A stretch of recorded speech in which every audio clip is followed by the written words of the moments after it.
Hello everyone, my name is Nicole. First of all, I want to thank you guys for being here today. And thank you, Tita Jeannie, for inviting me to be part of this growing family that's doing so many beautiful things.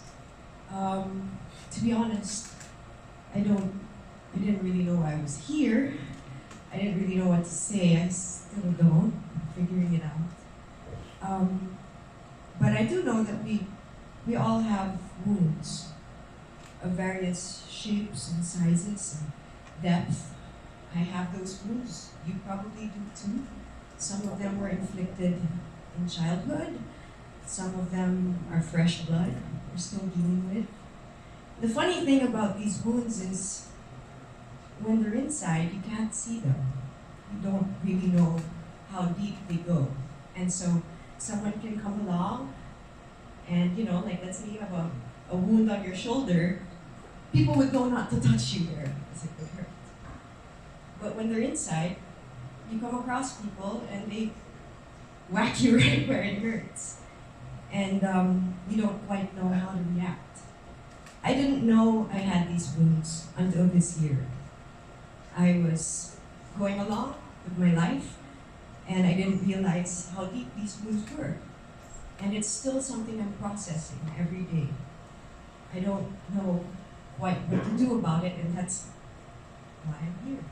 So I just answered my question. It began when I lost my dad. There were so many questions. I didn't know how I lost him. He died in my arms, yes, but the nature of his death is still unresolved. It's something that I was not in a position to file a case about because it would have put me in danger, and it did. I work in an industry where we're constantly, around people, and I was an easy target. I became a target. People were following me, and I was almost kidnapped, and it triggered paranoia. And this is something I never talked about because of my safety. But I was still figuring out what to do with those feelings. I was so angry. I was a different person. And I'm still processing it because it really changed everything about the way I spoke and I moved. For a very controlled type A personality, all of a sudden I was having strange breakdowns in the middle of Glorieta where I couldn't even finish a sentence. And so it reminded me that, hey, there's some fixing that needs to be done. So I started to fix it, but then midway through that, my best friend, who has been my best friend since I was 15, who'd been battling depression for many years. I was there for him and he was there for me through it. One day, he just decided to jump from the 33rd floor of the building where he lived. And I was in the States and I could do nothing. So it set me back to zero. Just when I thought I was getting out of it, I was sucked back in. And I looked at my life and I said, I'm young. Why do I feel this way? Why do I feel hopeless?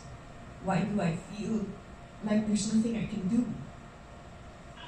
I decided to go to a doctor, a medical doctor first, to figure out what was going on with my body, because maybe it was medical.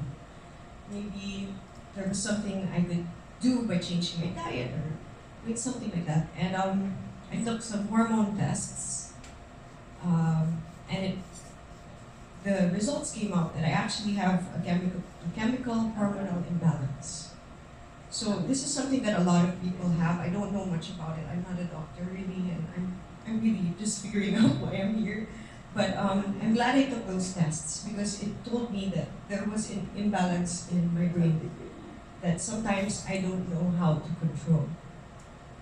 And these are things that can be fixed. When you don't know what they are, it's hard to figure it out. You don't quite know where to begin.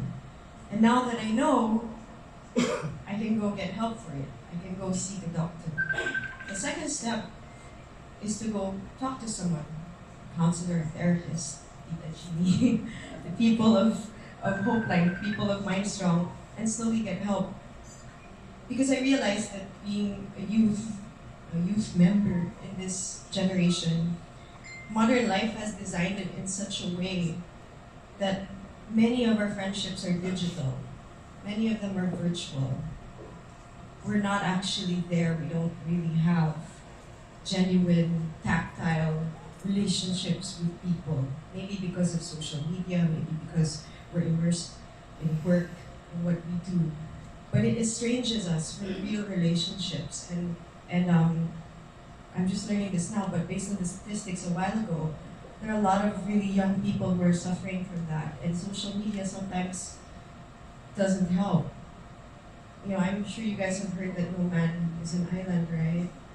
And what I'm learning also from going through this, I'm still going through it by the way, I don't have any answers right now, is that sometimes stepping out and meeting other people and listening to their stories or having them listen to yours is everything. You might not have much, but just that moment can be everything for you. So, again, I mean, I'm sorry if what I'm saying is a little bit jumbled. I don't know exactly what I'm doing, but I know that I'm here for a reason. And part of that reason is to listen to you guys. Because I never thought I would go through anything like this. But I go through it every day. Every day is a fight to get through. Every day is a fight to look normal, act normal, do the job, but then what do you do when the day's done? So I'm really thankful that I get to be around people like you who are doing wonderful work because it really does matter. When you lose people in your life and you're left with questions, and you don't have the answers, sometimes you just need to be with another person. That's all you need. Just someone to listen to you, sit with you, eat with you, smile at you. It's just it. And from there, so much more can be done. So, thank you guys. I don't really know what I'm saying, but I'm grateful that I'm here. And I'm grateful for all the wonderful work that you guys have been doing.